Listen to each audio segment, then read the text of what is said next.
That said, there is also a subset to that, because to have an inclusive work environment, one of the best ways of creating a culture of inclusion is creating an inclusive mindset. In other words, being able to, rather than exclude things, be willing to be curious about it. In fact, I read an article in Forbes magazine. It was, they do daily pushes, and it was kind of like a summary. And there was a reference to Darwin. Everybody says survival of the fittest. The Darwinian theories around survival of the fittest. And actually, it's around adapting. Which I found fascinating. Really interesting way of looking at things.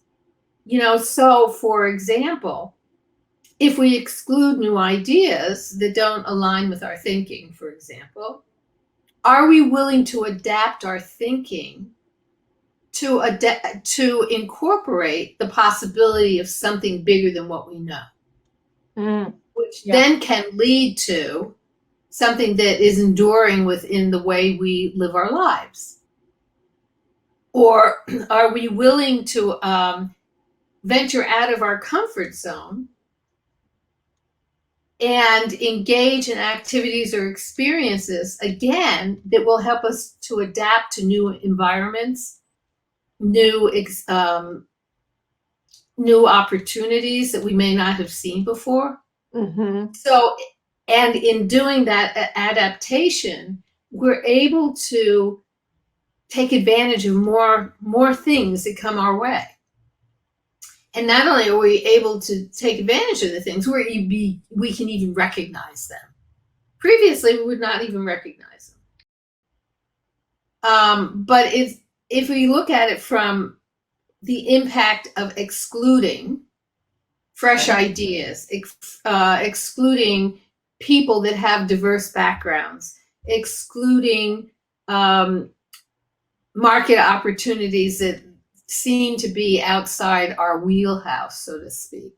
What we're doing is limiting, number one, innovation within an organization.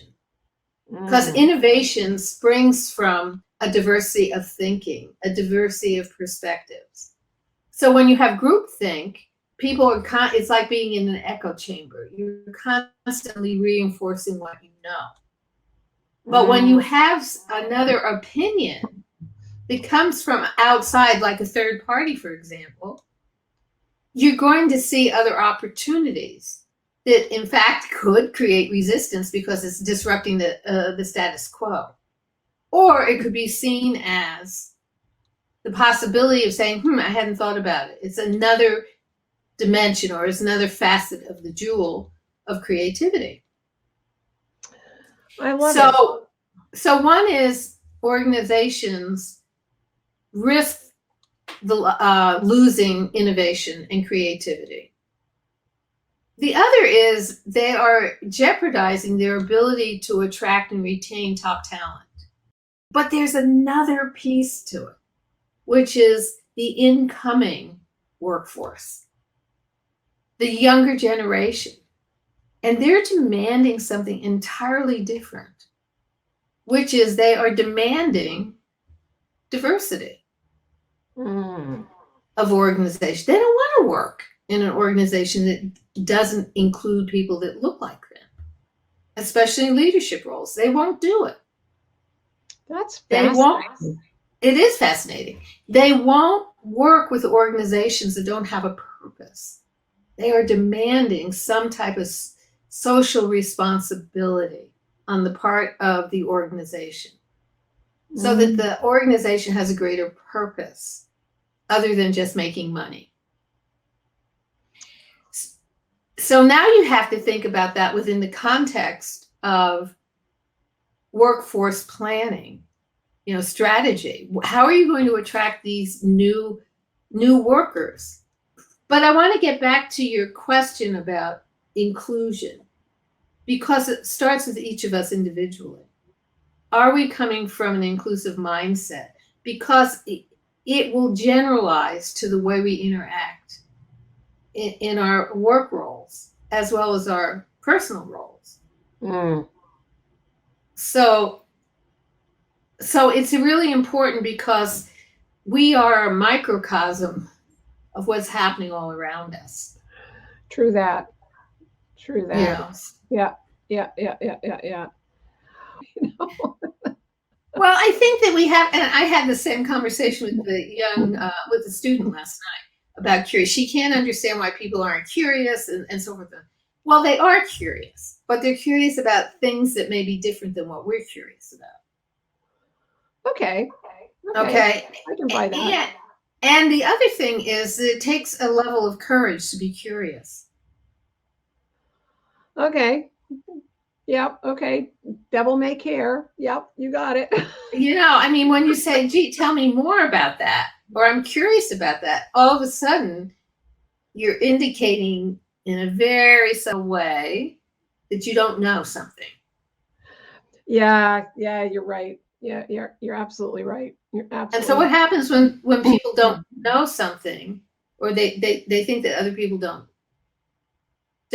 that other people think they don't know something? What do you think that leads to? Yeah, defensiveness and embarrassment and a bit of shame. And Exactly. your mind goes all the way back to that time in second grade when you stood up and, I don't know the answer to that, teacher. It's like, Right. go run down the hall and hide. Yeah. It brings up a lot of things. Yeah, nobody wants to be thought that they're stupid. Yep. No, exactly. Well, yeah, exactly. Nobody wants to. I mean, when did that become an issue? It's like toddlers. Toddlers, they don't care. They'll ask anything. I look at an inclusive mindset from my perspective consists of, number one, self-awareness. Yeah. We have to know what we don't know, and we have to know what our fear factors are, and we have to know what triggers us ourselves. Yeah. And we have to know how we impact other people. So, and then another fundamental piece to it is empathy. And so in some ways, empathy is fundamental also to having an inclusive mindset. Yeah. Yeah. Yeah. Just being able to see what it might be like to walk in the other guy's shoes. That, or just to give that person permission to be in his or her space. No judgments passed. That's a great distinction. I like that. Yeah, it really is. And you know what? It's empathy for ourselves too.